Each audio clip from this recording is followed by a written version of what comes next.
Deixando um legado.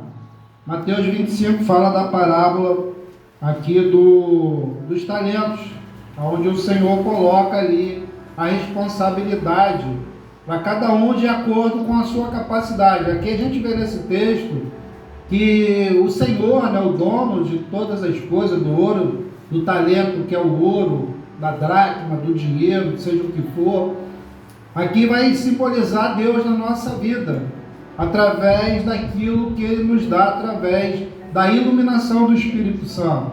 O Espírito Santo foi deixado aqui na terra por Cristo, na ascensão, e deixou conosco o Espírito Consolador, que nos convence do pecado, da justiça e do juízo, e também ilumina nossa mente para que tenhamos sabedoria de fazer aquilo que Deus quer que seja feito, para que venhamos a multiplicar.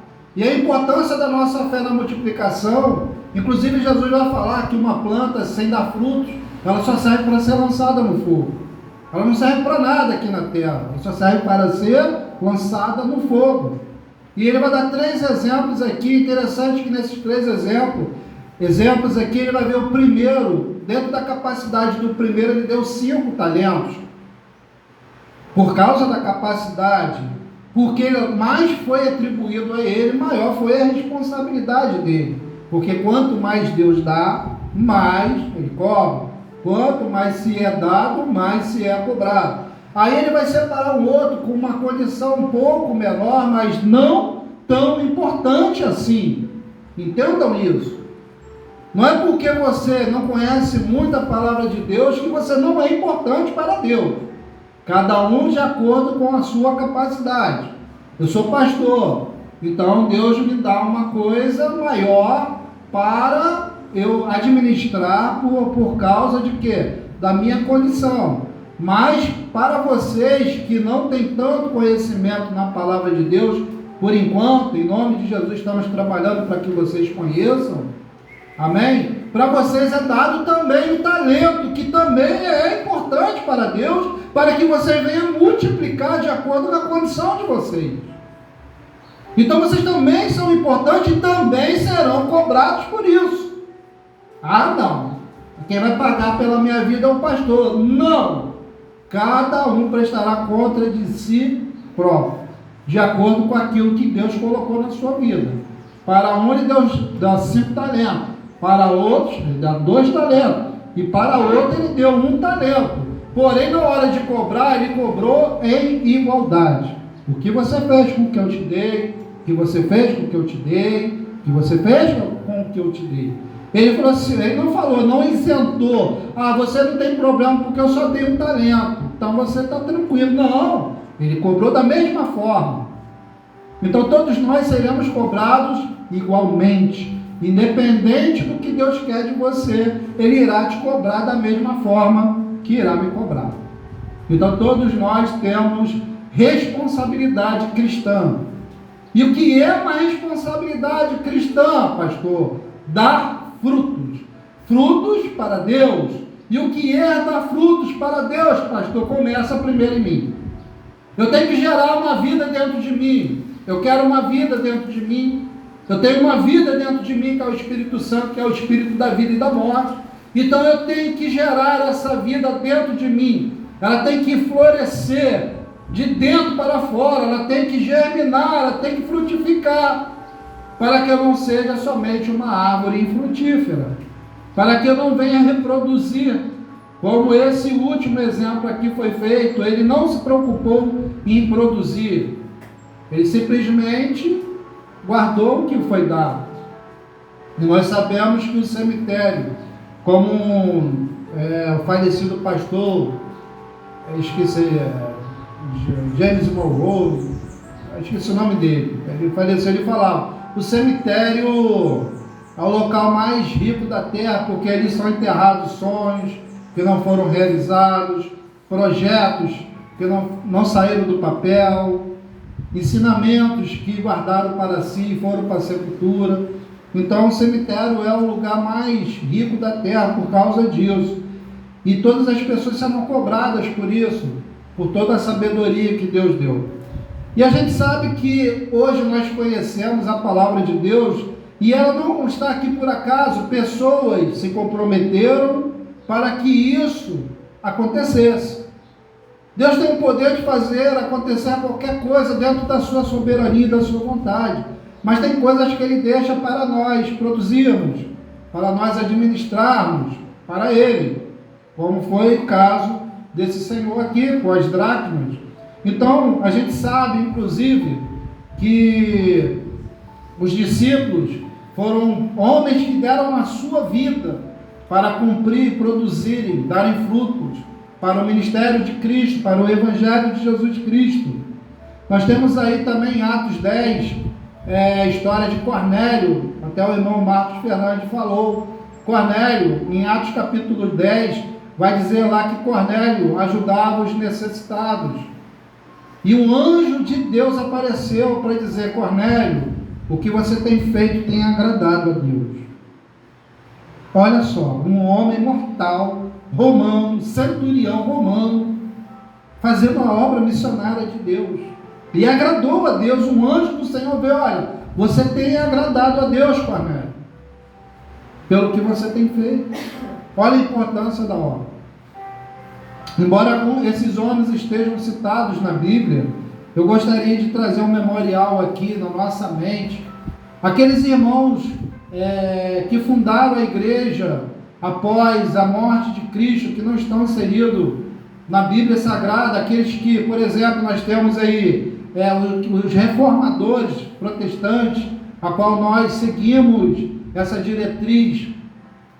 A reforma protestante ela iniciou através de Martim Lutero, através de João Calvino, lá no século XV. Eles trouxeram a reforma protestante. Esses homens estão na história da igreja, embora não estejam citados na Bíblia, não estão citados aqui na Escritura, mas eles estão citados no céu, na história da Bíblia Sagrada, na história da vontade soberana de Deus, por dedicarem a sua vida à obra de Deus. Lutero, Calvino, no século XV, William Tyndale, ele foi o responsável por traduzir a Bíblia, que era grego e hebraico, para o inglês. E ele foi morto por isso, irmão. William Tyndale, no século XV, ele morreu porque traduziu a Bíblia e ficou de fácil entendimento para as pessoas. E ele foi morto, assassinado por isso. Deu sua vida e frutificou. Amém? Temos também no século XVII, Jonathan Edwards. Ele trouxe um despertamento para a igreja, porque naquele período tinha muita atividade religiosa naquele tempo. Jonathan Edwards, ele pregou um sermão muito conhecido em 1700, no século XVII, chamado Pecador na Mão de um Deus da Ira. Quem já ouviu esse sermão é muito forte. Então, Jonathan Edwards, lá no século XVII, foi de grande importância para que nós hoje estivéssemos sentados aqui, ouvindo, e eu aqui em pé pregando a palavra de Deus. E ele também tem o seu mérito, o seu galardão no céu, porque ele frutificou. Ele gerou vida, e quem gera vida recebe vida. Pode ter sido assassinado, mas terá vida em abundância no céu, terá retribuição do Senhor. Porque lembre-se, aqui no final do texto nós vamos comentar o que aconteceu com aqueles que dobraram o talento que foi recebido para cada um conforme a sua obra. Temos lá no século XVII John Wesley. John Wesley foi um homem que fundou a igreja metodista. John Wesley, ele também teve grande importância na pregação, na propagação do Evangelho, porque foi um período ali no século XVII que tinha um grande esfriamento da fé. A fé deu uma mornada, uma esfriada, e John Wesley, ele foi ali pregando. O que John Wesley fazia? Tinha um esfriamento, e John Wesley, para aquecer a palavra de Deus, o momento de fé, John Wesley pegou aqueles desprezados mendigos os que moravam em praça pública. E John Wesley saiu de 4 paredes e foi um pastor que pregou na rua, nas praças, para mendigo, prostitutas, doentes, todos aqueles menos favorecidos. John Wesley foi lá, no meio da praça, nas ruas, e pregava a propagação do Evangelho de Cristo. E ele trouxe novamente um momento que estava esfriando através dessa atitude de John Wesley, a fé foi se aquecendo. Então vocês vejam que esses homens tiveram grande importância na propagação do Evangelho para a obra missionária de Cristo. E eram homens como eu e como você. Só que eles tomaram uma decisão na vida de servir ao Senhor aqui na terra. E John Wesley também foi do século XVII. O século XVII também, eu separei, tem muitos, mas eu não separei todos para não ficar muito longo. Temos também, no século XVII, Charles Spurgeon. Charles Spurgeon, ele foi do século XVII, foi considerado príncipe dos sermões, dos pregadores, príncipe dos pregadores, príncipe dos pregadores. E o que Charles Spurgeon defendeu naquele momento, no século XVII, foi um período que havia muito contestamento da fé. Então, Charles Spurgeon, ele veio trazendo, através da sua dedicação à obra missionária de Cristo, para Cristo e por Cristo, ele veio trazendo ali a defesa da fé, pela fé, como Paulo também defendeu em algum momento a fé. Pela fé somos salvos, o justo viverá pela fé. E Charles Spurgeon também defendeu naquele período, no século XVII, a fé, trazendo aqui a importância da fé, da salvação pela fé. Então esses homens que eu citei, eles tiveram grande importância na propagação do Evangelho que nós conhecemos hoje, o século XXI, não é isso? Século XXI, amém? Então estou citando esses homens, irmãos, porque, como foi dito, o justo viverá pela fé. E também nós sabemos que a fé, em Tiago 2,17, vai dizer que a fé sem a obra, ela é morta por si mesma. E se você tem a fé, mas você não quer a obra, você é morto por si mesmo. Como também se você tem a obra, mas não tem a fé, você também é morto por si mesmo. A fé tem que estar gerando a obra, e a obra tem que gerar a fé. Não fazemos porque queremos, fazemos porque cremos. Não se obedece a Deus porque quer, se obedece a Deus porque tem juízo. Manda quem pode e obedece quem tem juízo. Então, toda a vontade de Deus para nós é para que tenhamos vida, e vida com abundância. Mas para termos vida, para darmos frutos, é necessário sabermos caminhar como cristão, dar exemplo como cristão e pregar a palavra de Deus como cristão, através dos ensinamentos de Cristo, defender o Evangelho, não debater com coisas que não vão acrescentar nada para você de tesouro no céu. Não perder tempo, mas ganhar tempo, ganhar almas para Jesus, através da sua fé, da sua obediência. Pessoas vão discutir com vocês, pessoas vão falar que vocês estão perdendo o seu tempo, mas queridos, o tempo a gente perde querendo ou não. Já está chegando 2022 e ninguém pode parar isso. O tempo a gente perde querendo ou não. O que nós temos que fazer, já que já perdemos tempo, querendo ou não, é aproveitar, tirar o melhor proveito desse pouco tempo que nós temos aqui na terra. Pastor, mas Deus permitiu ficar mais tempo. É a profecia de Deus para nós, amém. De boa velhice desceremos à sepultura, amém, eu creio nisso. E eu tenho isso na minha vida, eu quero isso para a minha vida. Eu quero, você tem que querer. E querer com fé é poder. Querer com fé é poder. É o poder de Deus através da tua fé. Nada nos é impossível. Mateus 17:20. Nada nos é impossível. Creia nisso. E querer é poder. Amém? Agora, como fazer a obra de Deus de forma correta? Como que temos que fazer para cumprir o nosso chamado, a obra de Deus de forma correta? Eu separei duas condições. Separei a paciência e separei a agilidade. Tem diferença de uma para outra. Nós precisamos ganhar tempo. O tempo a gente vai perder naturalmente. 2022, 2023, aí 2020, 2030, 2040 está eu, o Antônio olhando para mim, olhando para o Antônio.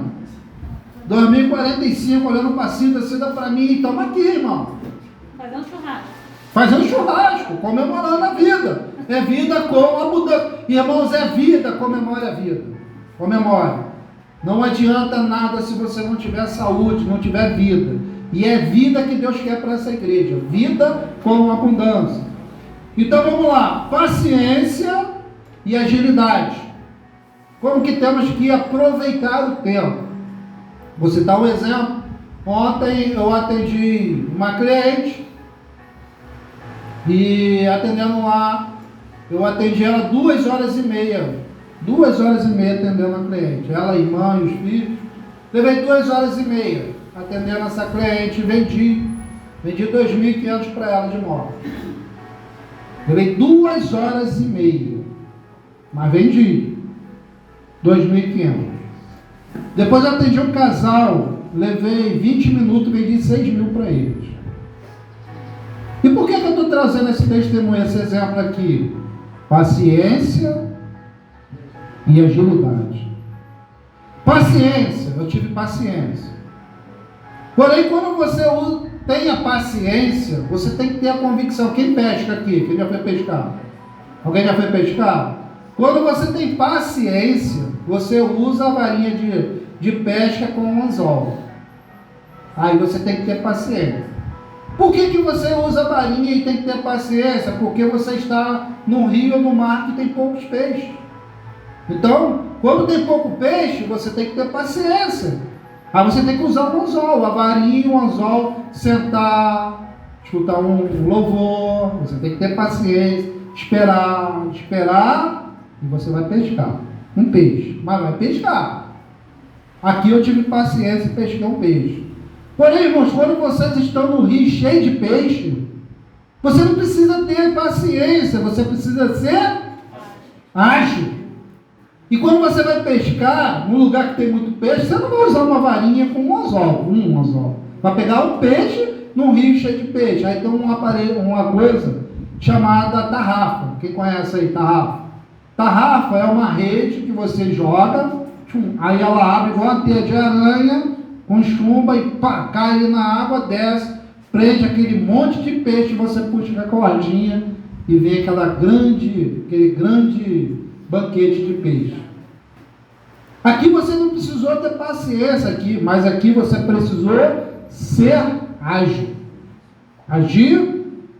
Agilidade. Então a gente precisa aproveitar nosso tempo. De que forma, pastor? Ser paciente quando precisar ser paciente. Mas também ser ágil quando precisar ser ágil. Vai ter momento na nossa vida, irmãos, que nós vamos ter que ter paciência. E vou falar para vocês, 99% da nossa vida na terra a gente tem que ter a paciência. Agilidade 1%. Agilidade 1%. Paciência 99%. E por que a paciência e agilidade estão inseridas nesse texto, nesse sermão da palavra de Deus? Porque a paciência vai gerar dentro de você o domínio próprio. E o domínio próprio está lá em Gálatas 5, lá do fruto do Espírito. Domínio próprio é um fruto do Espírito Santo. Longanimidade é um fruto do Espírito Santo. Mas a agilidade ela é você aproveitar o seu tempo de forma ágil e produzir mais frutos para Deus. Agilidade é quando eu costumo dizer para entendimento, você já tem a convicção de que você tem pouco tempo mas você pode aproveitar esse pouco tempo para fazer muita coisa. Porque às vezes a pessoa tem muito tempo e faz pouca coisa. Mas a gente que tem a fé, a gente tem pouco tempo e faz muita coisa. É o contrário. Quando a pessoa não tem sabedoria, ela tem muito tempo, mas não faz nada. Mas aqueles que estão nessa igreja, o ministério segundo o coração de Deus, assim como o pastor da igreja tem pouco tempo, mas a gente faz muito. Porque não é questão do tempo que vai definir se você faz muito ou pouco. É você saber, ter a sabedoria de momento de paciência, mas no momento de agilidade. Essa igreja, a gente tem poucas pessoas, mas a gente tem um trabalho missionário muito bom e muito forte. Muito forte, vamos continuar ano que vem com esse trabalho missionário.